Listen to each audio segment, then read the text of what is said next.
Hi friends. இப்போ 6 inch இறக்க வச்சு ஆம்கோல் வந்து கட் பண்ணியிருக்கேன். இந்த ஆம்கோல் வந்து 1 இன்ச் எக்ஸ்ட்ரா வச்சு டீப்பாக வந்து கட் பண்ணிட்டேன்னு வைங்க தெரியாமல். ஸோ இதை எப்படி மேனேஜ் பண்ணுறதுங்கிறது தான் இந்த வீடியோ. வாங்க வீடியோக்குள்ளே போகலாம். ஸ்கிப் பண்ணாமல் பாருங்கள். இப்போ 1 இன்ச் எக்ஸ்ட்ரா வச்சு இப்படி வந்து கட் பண்ணிட்டேன் நான். 6 இன்ச் இருக்கிறத வந்து 7 இன்ச்சாக வந்து தெரியாமல் கட் பண்ணிட்டோன்னு வைங்க. இப்போ இது வந்து எப்படி மேனேஜ் பண்ணலாங்கிறதுக்கு ஒரு சின்ன டிப்ஸ் தான் இது. உங்களுக்கு இந்த மாதிரி ஏதாவது நடந்திருந்தாலும் நீங்களே இதை பார்த்து நீங்கள் கற்றுக்குங்க. எனக்கு தெரிஞ்சதை உங்களுக்கு நான் சொல்கிறேன் நான். ஓகேங்களா? இப்போ இது வந்து ரொம்ப டெப்த்தாக இருக்கிறதுனால ஸ்லீவ் வச்சு நம்ம ஸ்டிச் பண்ணும்போது அது வந்து செட் ஆகாது.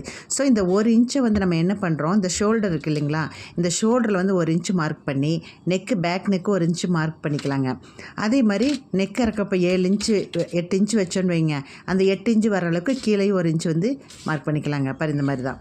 இப்போ என்ன பண்ணுறோம், இந்த 1 இன்ச்சு ஷோல்டரில் மார்க் பண்ணியிருக்கோம் பார்த்திங்களா, இந்த பீஸை வந்து நம்ம கட் பண்ணி எடுத்துக்கலாம். கீழேயும் அதே மாதிரி வந்து நம்ம துணி வந்து அட்டாச் பண்ணிக்கலாங்க. பார்டரோ ஏதோ வச்சு நம்ம அட்டாச் பண்ணிக்கலாம். ஸோ நமக்கு ஆம்கோல் தான் ஃபஸ்ட்டு கரெக்டாக வரணும்.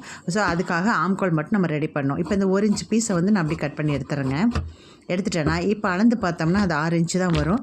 ஸோ 7 இன்ச்சு வந்ததை வந்து 6 இன்ச்சாக நம்ம கன்வெர்ட் பண்ணிக்கலாம். ஓகேங்களா? இந்த டிப்ஸ் உங்களுக்கு பிடிச்சதுன்னா மறக்காமல் சப்ஸ்கிரைப் பண்ணி